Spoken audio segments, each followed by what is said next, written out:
Synthetic². Can AI be a powerful force for content creation? Our next panel, which has already been just like mentioned on stage, Synthetic, can AI be a powerful force for content creation? I hope that our panel was a great kickoff, but we'll dive deeper about AI. And for this, I'm really excited to invite on the stage a moderator, Kirill Bryanov, policy editor at Cointelegraph. Please give him a big hand. Also, please give it up to Milan Novaković, Chief Executive Officer at HIREQUARTERS. Louder, please. Also, please welcome on the stage Baha Hamadi, Vice President Communications at Deep Knowledge Group. Give him a big hand, please. Also, please welcome Kaze Anguyene, Digital Marketing Expert at CEO Reach Media Digital Agency. Sorry? Okay. So we'll wait for him in that case. Bob Wazneh, Senior Business Consultant at NFT Technologies. And last but not least, and I will ask kindly to add like another chair probably we would need, Salah, Eddine, Mimouni, CEO at Reach Media Digital Agency. By the way, I really hope that I pronounce your name correctly. Really? Thank you, because for me it's very important. Thank you. And I would kindly ask you to help the team to bring another chair for our speakers, because it turns out we have more speakers than chairs. Please be attentive, and please, my humble request to Kirill, we have strictly 25 minutes, no more. Okay? Thank you. Please give them a big hand. All right, guys. Excited to be here. Thanks for all the stellar panelists that we have on our agenda. Without further ado, let's get down to business.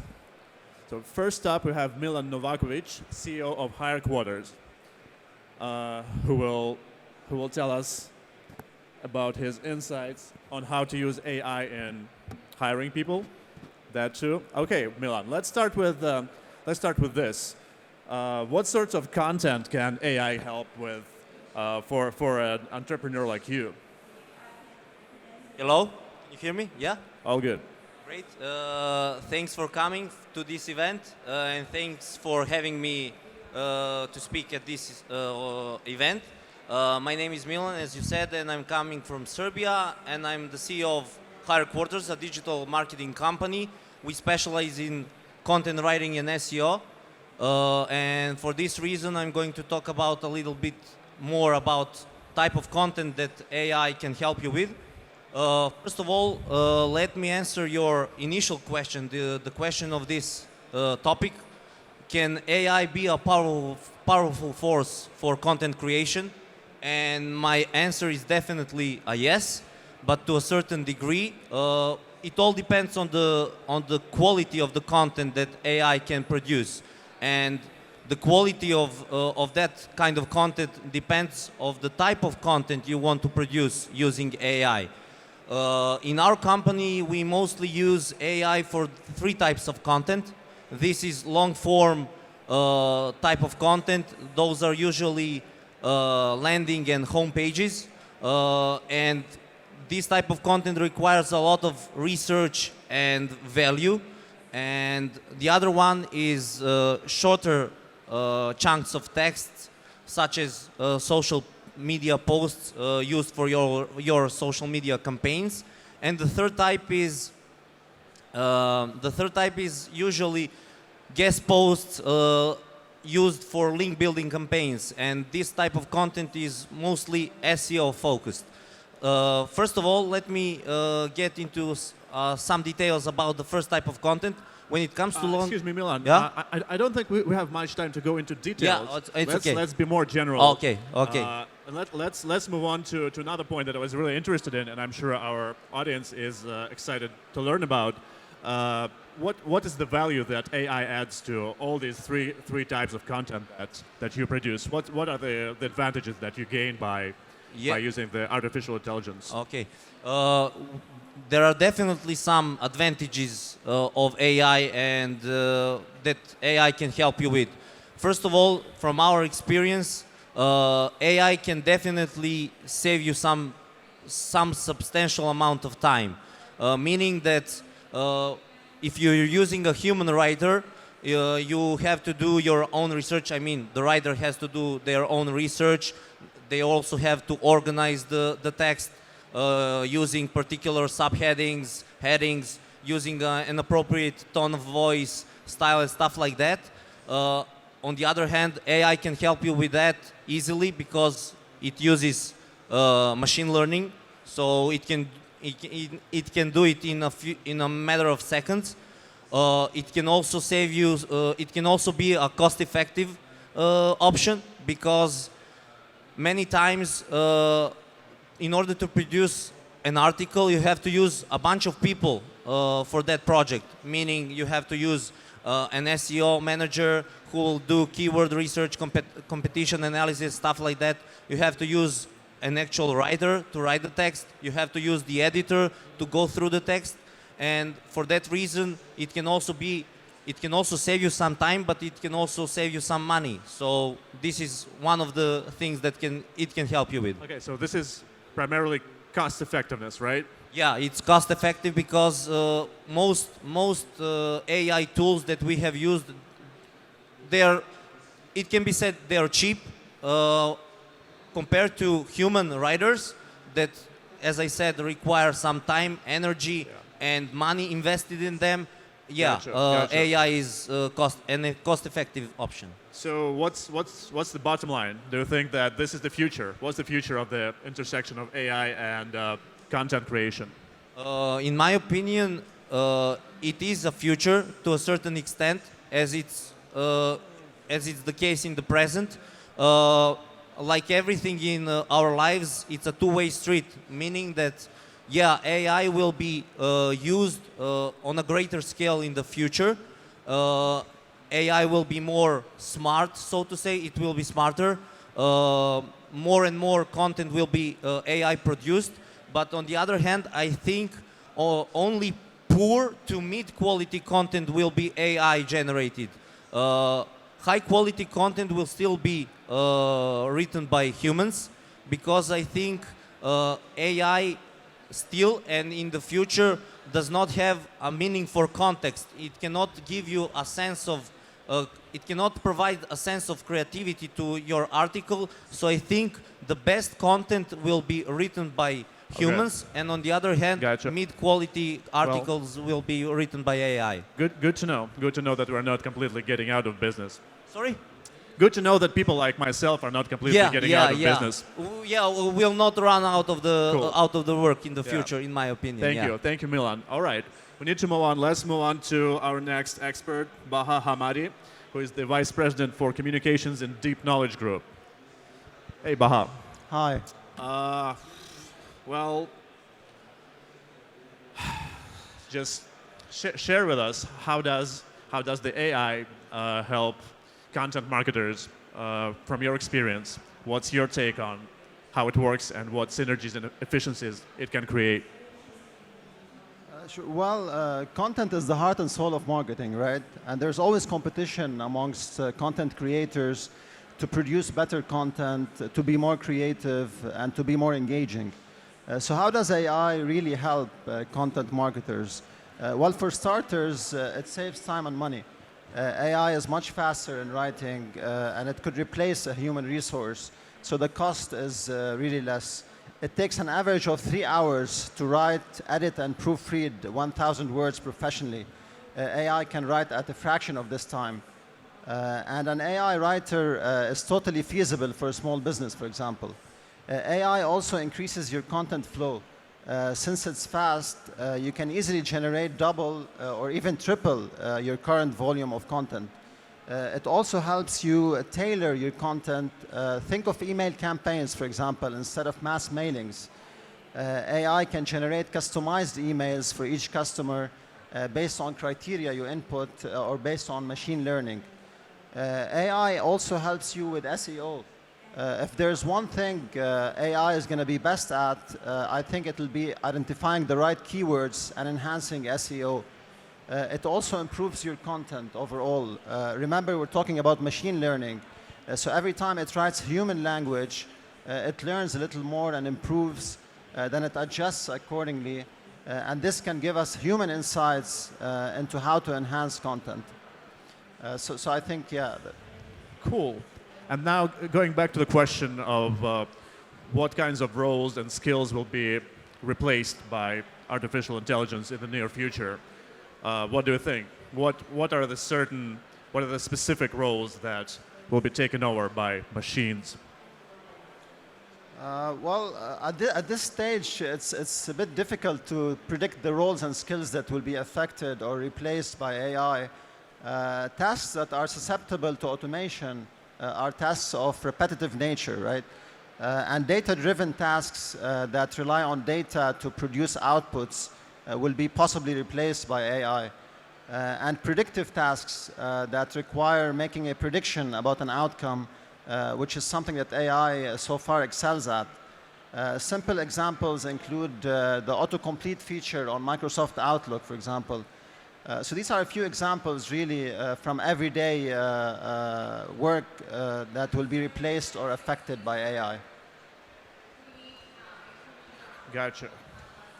So apparently the labor force, the workforce, will need to come to terms with the new AI-imposed requirements. So what do you think? What the marketers of the near future will need in terms of AI-related skills? What is the minimum that a person going into content marketing should be able to do with AI? Broadly speaking, there are a few skills content marketers need to start honing if they were to take advantage of AI in the coming months and years. AI knowledge and understanding, for example. You don't need to know everything about AI to start using it, but you do need a basic understanding of the different types of AI technologies and the opportunities and challenges AI presents. Data literacy is another example. You also don't need a degree in data science to be able to use AI. You do, however, need to understand basic data literacy and how data impacts AI adoption. And lastly, the use case is very important, I think. You need to understand how AI can practically help your content marketing. This way, you can get ahead of the curve and start testing AI tools and experimenting with them for content creation. Okay, one quick last question. Would you prefer a human writer or an AI-powered writer right now for an important task? Well, some content writers might cringe at this question, like yourself, but the short answer is, so far, I wouldn't completely rely on AI for content writing. It's always good to have a first draft written by someone or AI, and then I edit and improve it. So for me, that's a good use of AI in content writing at the moment. AI writers are capable of producing somewhat unique content pieces, but the critical human eye will easily distinguish when content is written by a human versus an AI. So if you just want to churn out content as much as you can, and you don't really care about the quality of or the tone of the content, then an AI writer might be your best fit. All right. Thank you, Baha. We need to move on. Next up is Bob Wazneh, founder at We Are Growth Hackers. So as you can judge by the name of his company, he's about to talk how to spur growth with AI. So what you got, Bob? Thank you for having me, Baha. Kirill. Baha, I want to comment on something you mentioned. Like, it's super important to know how to utilize this technology to stand out between the competition, right? So I'm about to tell you a strategy that still works right now. So if you're watching this right now, in like a month, it might be not working anymore, but now it works. So do the following, my friends. First, we need to do Ctr manipulation. So in order to rank on Google, click-through rate is an important factor to rank, all right? So how do I utilize AI to manipulate Google and rank there? Easy. So I scrape a list of websites which are in my niche target, all right? So I get a list of websites that I want to reach out to, and then I use one of the AI tools that finds open contact form, and it automatically generates a message to send this company a message, all right, that says, hey, I know that your website is missing some SEO tricks. Here's a free report, and our company is known in the space. Feel free to Google our brand. So unintentionally, this guy is gonna go Google your brand. So you're driving more natural traffic to your website, which is increasing Ctr, all right? And it will help. It helps like rank on Google. That's one. So I used AI to generate automatic messages which are customized to these people and ask them to go Google my brand. Unintentionally, they will do it, all right? So that's one. Number two, and of course, we use the power of AI. Like as Baha mentioned, we can generate like 20 articles in less than a minute, right? But of course, always start with a human content and then add AI to it so that it makes sense more, so that your process becomes more efficient. So I add more content to my website using AI. Now the third thing to do is, usually, previously, people used to do something called keyword stuffing. They create a separate page on their website and then they go add as many keywords as possible there. Now Google cracked down on this, it doesn't work anymore. But with AI, now we can have a workaround. What we do is, we go scan all our competitors and we scan what keywords they use. And then using AI, it tells me what are the requirements to rank above these competitors. There are a lot of tools out there. Like I can name some, I'm not affiliated with any, like Writerzen, Jasper, I'm sure you know them all. So it gives you the requirements in order to rank above these content, like how many words, what are the keywords, how many pictures, how many links.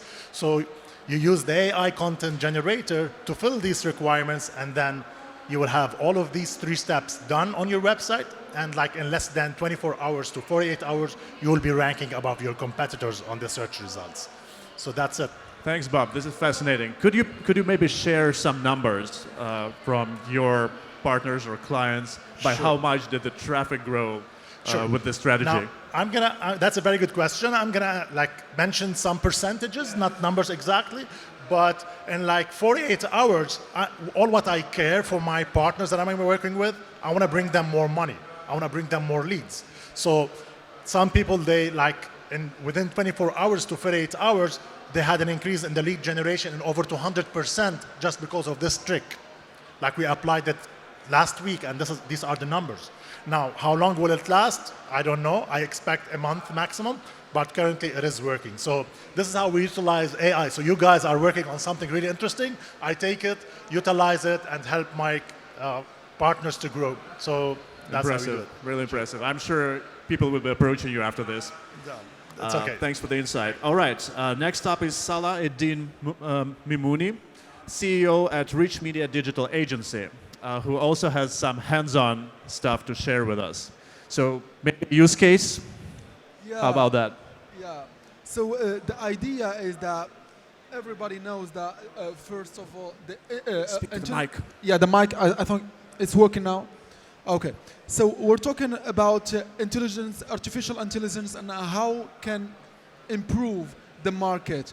If we talk about insights, we're talking about a technology that improves more than $13 billion on the market size by 2013. We're talking about also a technology which increase e-commerce transactions in about $76 billion up to 2022. We're talking about, we're in Dubai, and we talk about Emirates, which is one of the top countries that implemented this strategy, and how we can see the results today. So nobody denies the importance of this kind of technologies. But let me talk to you about some case study and some brands which implemented this kind of technologies, and how helps them to improve the brand content on social media, on e-commerce stuff, etc. So first of all, when we talk about brand content, the most frequent question is what to post on the Instagram page or in Facebook page. So all of the brands, they try to schedule some kind of content on the pages. But today, using artificial intelligence, they can bring the good content to the good to the good person based on the audience, on the analyzing of artificial intelligence as well. So yeah, there is a lot of stuff which can be talked about in this field. The second point is about influencers. Today, all the brands works with influencers, and we all know that it's very difficult to hire an influencer for a brand. So today, using the artificial intelligence, and Bob talked about it, is how to find the good influencers for the good brand. Today, we have tools which can go to the influencer page and gather all the statistics and the insights about the buyer persona and about the categories, about the interest points, etc., about this influencer, and to suggest it to the good brands. So which kind of that can increase the return on investment and also the capitalization of the conversion rate, which is a very important idea in the e-commerce field. Sounds good. So, what are some big use cases in e-commerce that you might bring up to illustrate the point? Yeah, today, AI is helping e-commerce in why good? Because we're talking about some technologies on targeting, using retargeting technologies used by Booking, by Expedia. We also see some e-commerce stuff. For example, here in Dubai, we're talking about Talabat. We're talking also about Deliveroo, which is one of the most common applications. They use artificial intelligence way good to, predict any orders, which days are we going to order, also the salary, also the habit. So the user experience can be improved by this kind of technologies. Also, when we talk about the brand content as well, when we talk, for example, about the brand entertainment, real-time marketing, product communication also, so all this kind of stuff can be more improved with using intelligence artificial. So we can give some ideas about the tools used today. For example, we can talk about Mention, which is a very important tool. We can talk also about Karma, which improves the social listening of the brand, and to predict all what is said on the community about this brand as well. So yeah, there is a lot of tools which can improve the health of the reputation of a brand on the market, and especially on the social media. Gotcha. Thank you, Salah, for sharing this. We have one more speaker on the list, Kazi Aguene, CEO and lead innovator at Data Chain Foundation.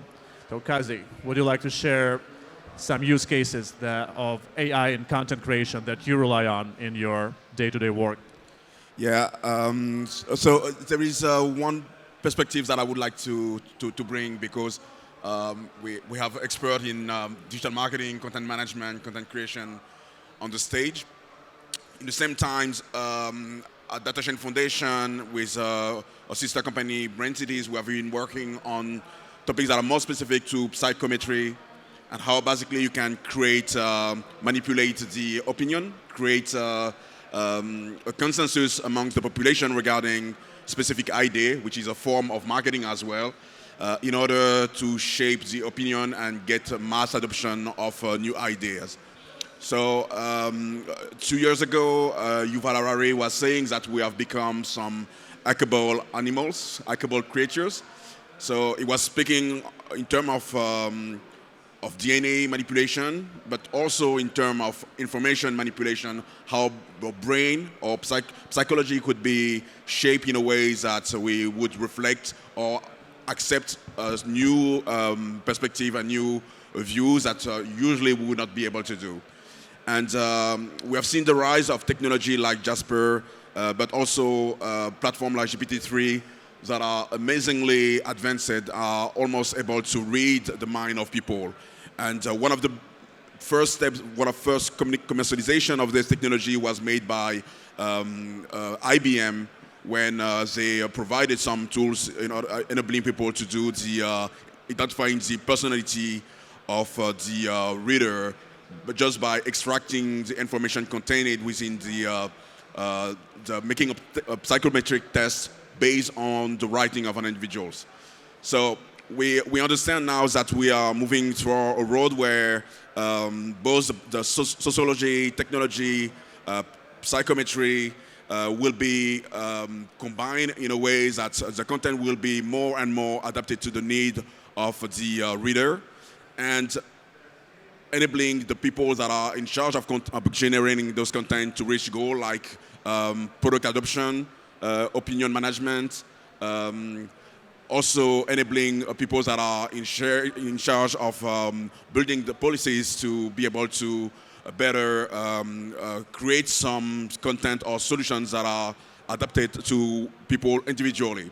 So I think we're moving from mass content generation to individualized content generation. So if I am Twitter, for example, or if I am LinkedIn or any other of these big platforms, tomorrow what I would be able to do is to train a deeper machine learning network and enabling it to provide specific content to one individual based on his personality, based on his location, based on his digital history, basically what he has been exploring during the last 5 years or 10 years, because I have 10 years of information about the individuals. And then every time I will be pinging him, he will basically accept the idea I will be pushing. So this is why I believe that decentralization and platforms that are enabling the individuals to have the full control over their data are very essential to the future of what the society of information is becoming, because I truly believe that we are in a situation where we are in some kind of information war, and individuals are the battleground. All right, thank you, Kazi. Guys, I could... Wow, what a gift. I hear that we are given 10 extra minutes to have a discussion. I know, a free-flowing discussion of what we just, what you guys just presented as your bullet points. I guess we can engage in this free-ranging conversation about the future. Milan, would you like to start? What's your take? Can you hear me? Well, I wanted to say something about disadvantages of AI, because there are certainly some of them that naturally we need to cover that too. That need to be mentioned. We all know that AI is at this point very useful to content creators, but there are certain limitations that we need to cover. One of the major setbacks of AI generated content is factually checked content, meaning that as far as I know and from my experience, most of them, if not all, AI generated assistants cannot provide deep and valuable content as compared to human writers, because even best of the best AI generated assistants use data, for example, 3 years old from 2019. So, but as you know, Google is penalizing content that is not original, that is duplicate content, and for that reason you have to make sure that your content is valuable, that provides some value to the reader. And at this point, I think if not most, if not all AI tools cannot give you that. So this is one of the major setbacks that needs to be mentioned at this point. I'd like to jump in here. Sorry, I'd like to jump in here. Maybe in the future that will change, but at this point I think that's the case. Sorry to interrupt you. I'd like to jump on. This is a very good idea, because most of the content generated, it doesn't have deep value, which I agree, and it's all based on old data. This is why, correct me if I'm wrong, in machine learning, when you give it a kickstart, like, hey, this is the main content or the main keywords or the main idea I want to talk about, and let the machine learning or let the AI continue expanding on it. So if you help it right now, we're at this stage where if you help AI or machine learning or the tool, if you help it out, it's going to give you more valuable, more like high quality content. I agree. But do you think, the question for you back, do you think we'll get to a point in the future where this is going to be happening automatically without the human interaction in the beginning? This is what I want to know. I'm not sure. I'm not sure how those databases that AI are using, how they are updated. Is it done by the humans or machine learning does it itself? It depends on that. But in my opinion, as I already said, I think humans will be in need when it comes to content creation, because I don't think in the foreseeable future AI can compare with human writing at the top level. Mid or poor to mid quality content will be AI produced, but there will always be a need for human content writers, because we have that sense for creativity, for contextuality, and at this point I don't see AI can be that. So Yeah, sure, I agree. AI content creation, like any automated system, is basically a shit in, shit out. Blockchains are the same. It all depends on the underlying data that you take in. Please, Kazi, do you have other ideas on how to improve if I may data add sourcing? something, the big challenge is people have to choose between quality and volume. And from what I have observed, people are choosing the volume most of the time, and volume is cheaper. And when basically the mass of information that is generated by autonomous system, artificial intelligence, if you want, is much bigger than the amount of content that is generated by proper writer right now. We already passed the gap where the amount of data that as human we are generating on the internet. You just have to look at platforms like Twitter, for example. Most of the content that you see on Twitter are bots. But it's become very difficult to mine if someone is a bot or is a human, because if you do not interact with the entity, let's say more than 10 sentences or 20 sentences, if you don't have a real conversation with the entity, you cannot mine if it's a human or if it's a robot, because basically the technologies that have been used for creating deepfake are now being used in order to create content. So doing so, it's become quite, let's say, AI would be able to write a book like Moby Dick right now, okay? And we consider that that's what we define as human, we define as creativity. But as one individual, you didn't read all the books that exist, it would be very difficult for you to understand if this Moby Dick is something that is authentic or if it's something that is automatized. Yeah, that basically takes us back to a very fundamental question of how do the artificial intelligence and human intelligence stack up against each other, where one ends and another begins. Salah, do you want to add something? I want to go for the what Bob and Milan just said. I want to give an example with the chatbot.